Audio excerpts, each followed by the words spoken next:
Hello, good morning, and welcome to another exciting time to talk about business. It is Business 360, and my name is Blyden Okem. In Business 360 today, we'll look at some of the biggest features in the world of business. We'll talk about the stock market, especially from a Nigerian point of view, what the last month intended, and the outcome, the trends of the Nigerian stock market. We'll also look at the state of the cryptocurrency market and the changes that's happened within it. But beginning today's edition of Business 360, let's begin with WeWork. Troubled office sharing firm WeWork may file for bankruptcy as early as next week, according to U.S. media reports. The company told the U.S. financial regulator it had agreed with creditors to temporarily postpone payment for some of its debts. According to reports, the firm, which as a private business was once valued at $47 billion, has lost almost 98% of its stock market valuation in the last year. WeWork shares have fell by more than 40% in after hours in New York trading on Tuesday. Quite concerning for the company. In Panama, the Panama Canal will make more cuts to the number of ships using the waterway due to the worst droughts in over 70 years, according to authorities. The Panama Canal Authority, ACP, says it has been forced to make the decision due to the driest October since records began in 1950, a naturally occurring El Niño climate pattern associated with warmer than usual water in the central and eastern tropical Pacific Ocean is contributing to Panama's droughts. It is expected to increase the cost of shipping goods around the world. The Panama Canal greatly reduces the time and distance for ships to travel between the Atlantic and Pacific Oceans. Operating 24 hours a day, 365 days a year, between 13,000 and 14,000 ships use it annually, according to the Canal Authority. Starting from 3rd November, booking slots will be cut to 25 per day, from an already reduced 31 per day, according to reports. In recent months, the ACP has imposed various passage restrictions to conserve scarce water in Panama. Quite concerning in that direction, but still under foreign scene. Secretary of State Anthony Blinken makes the case that funding for Israel and Ukraine should be tied together in one $106 billion supplementary package. He speaks before the Senate Appropriation Committee regarding this. Blinken tells Senate, "This is all one fight." Let's find out more. Be they states or non-states, this is all one fight. And we have to respond in a way that adversaries, be they states or non-states, this is all one fight. And we have to respond in a way that recognizes if we start to peel off pieces of this package, they'll see that, they'll understand that we are playing whack-a-mole while they cooperate increasingly and pose an ever greater threat to our security as well as to that of allies and partners. For our adversaries, be they states.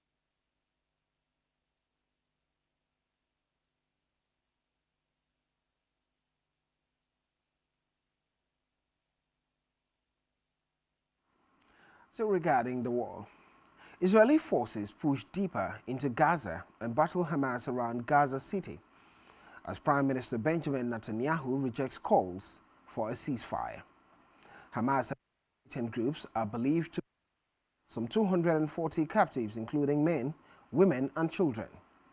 Netanyahu has faced increasing pressure to secure their release, even as Israel acts to crush Hamas and end its 16-year rule over the territory.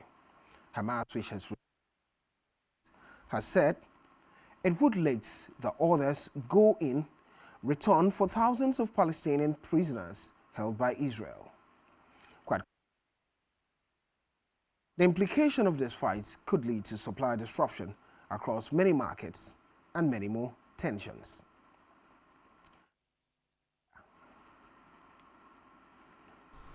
King Charles III went to Kenya on his first visit to the Commonwealth country as monarch. King Charles acknowledges the painful aspects of a shared history between the UK and Kenya, while underscoring its commitment to an organization that has been central to Britain's global power since World War II, the Commonwealth. During his visit, Britain announced £4.5 million in new funding to support education reforms in Kenya. Still in Kenya. Kenya has been implementing measures to revive the declining cargo sector at its ports as a result of competition from Tanzania's ports. The Government Clearing Agency, GCA, will handle cargo held by regional governments, and further measures include a reduction in port fees and a doubling of the transit cargo storage term. Meanwhile, the shift in cargo handling sparks industry debate in Kenya. Still in Africa, Africa's top 4 countries in aviation safety are Nigeria, Cote d'Ivoire, and Tanzania, according to the International Civil Aviation Organization, ICAO. Meanwhile, Tanzania's Prime Minister Kassim Majaliwa announced that Tanzania has been ranked the 4th safest country in aviation safety in Africa after Nigeria, Kenya, and Cote d'Ivoire, according to recent reports. Tanzania scored 86.7 percentage points in an assessment conducted by the International Civil Aviation Organization in May 2023. Tanzania's aviation safety has been rising from 37.8% in 2013, 69.04% in 2019, to 86.7% in 2023. Now in Nigeria. The federal government of Nigeria is planning to spend 1.5 billion naira for the procurement of vehicles for the office of a First Lady, which is not constitutionally recognized. This budgetary allocation is outlined in a 2.1 trillion naira supplementary budget for 2023 that has been submitted to the National Assembly for their approval. On Monday, the Federal Executive Council (FEC) approved a supplementary budget of 2.17 trillion naira for the year 2023.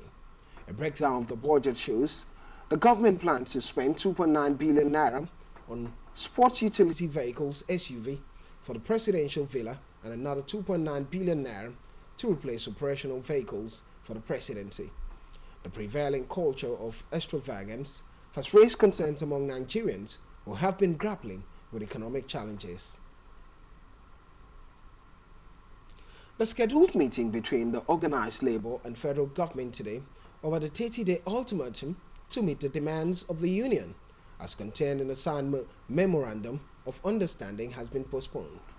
According to reports from top officials of the Nigeria Labour Congress, the meeting was postponed by the federal government because they did not remember that the supposed date was to be their Federal Executive Council meeting. The essence of meeting with the government is to agree on the milestones and demands yet to be met and the reasons why, and agree before any action is taken. In Lagos. The Lagos State Internal Revenue Service has closed down 34 corporate organizations for failing to remit personal income taxes of their employees and for non-remittance of consumption taxes by operators in the hospitality sector to the Lagos State government.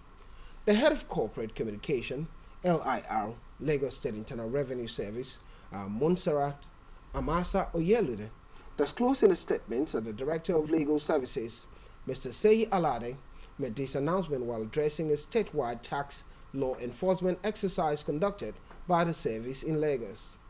Some of these companies include NTS Nigeria Limited, Med-In Hospital and Pharma Services Limited, Danvik Petroleum International Limited, a Business Intelligence Technology, and others.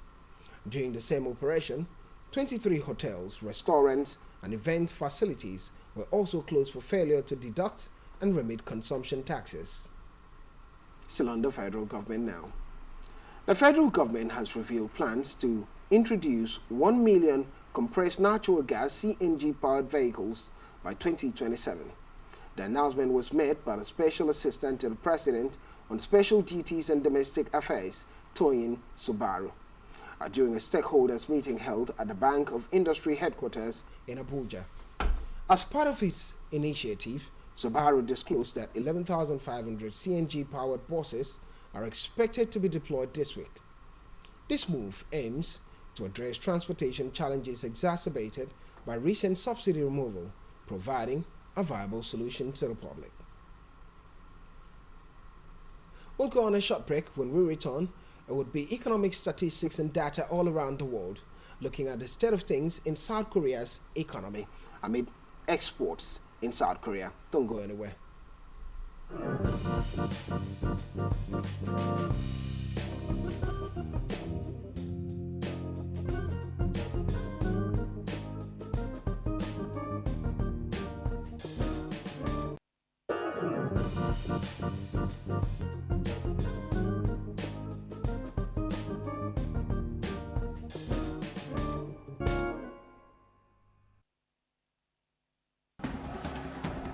Hezbollah, the Shia militant group backed by Iran and based in Lebanon, has been exchanging fire across its border with Israel.